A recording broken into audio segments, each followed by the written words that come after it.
It's the 11th day of the 11th lunar month, the Dong New Year, when Dong minority gathering at the drum tower for their own polyphonic choir singing, the Dong Grand Song, and celebrations for the end of autumn harvest.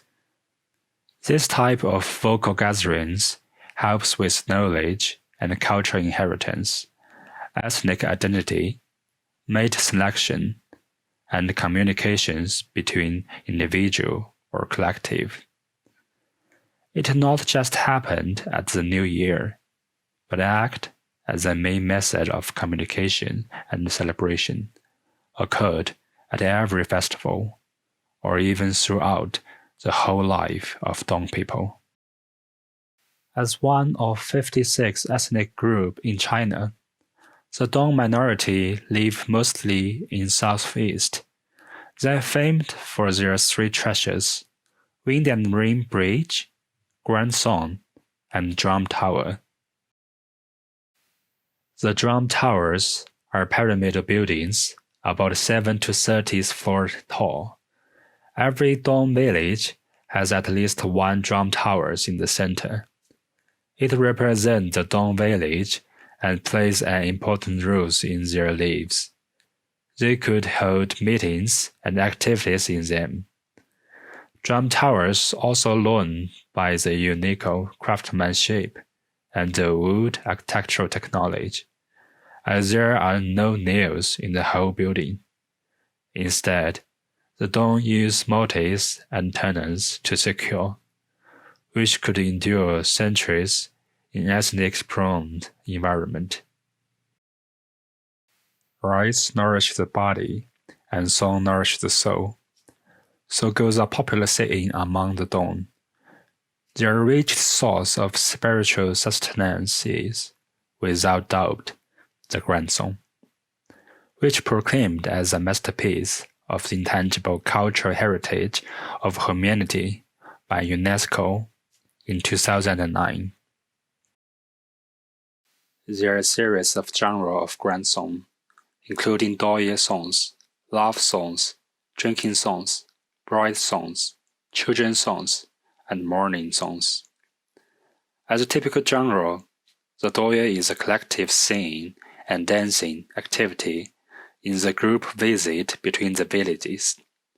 The men and women group separately stand in the circle with a bonfire in the center and dance with slow steps towards one direction. The order of singing and dancing is that when a woman sings 3 songs first, and then the man sings 3 songs according to the woman's meaning. In this way, one set of 3, 10 or 20 sets of duets are sung, and finally end with the closing song. Dong clans are known as Dou and are further divided into Jin, Gong, and households, respectively from largest to smallest in size. Dong common law is known as Quan and is practiced at 4 levels: single village, several villages, single township, multiple township. Before the advance of the Han Chinese, the Dong has no surname. Instead, distinguish each other by their father's name. Village elders were traditionally the village leaders. Dong male and female has their own creative design. The men wear a variety of sleeveless vests, straight-legged pants, and hooded scarves. The women wear various types of dress, including hand-embroidered ones. The Dong people's favorite instrument is a wind instrument called the lushen. Its complex form was developed by generations of musicians.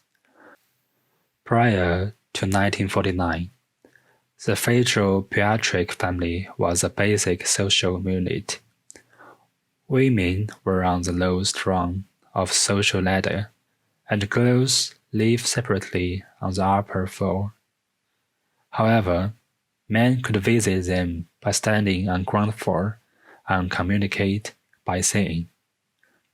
This is early meeting phrases of traditional courtship. There are two more phrases, including deep in love phrase, where a courtship is one-to-one, and the songs are more spontaneous, and exchanging a token phrase, where a man gives a woman a gift, with the woman expected to make excuse to test his suitor. The House of Dawn, built of fir wood, are usually 2 or 3 story high. People live on upper floors, and the ground floor is reserved for domestic animals and firewood. The 4 pillars of Dawn cuisine are glutinous rice, sour food, hot pepper, and rice wine. The births and funerals are highly elaborate. There are a complex series of events, such as the first person to enter the home where the children was born will influence the children's future personality and success.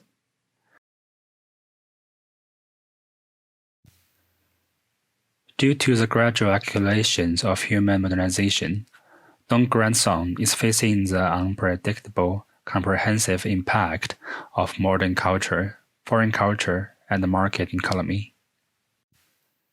It is facing the embarrassing situation of having no successor and being on the verge of extinction. Back to cities, how could this type of gathering influence us in physical or even in virtual world? The most rare and valuable might be the ritual of mate selection and courtship. As in modern society, the process might have already been oversimplified. This special ritual might give an alternative way of virtual dating.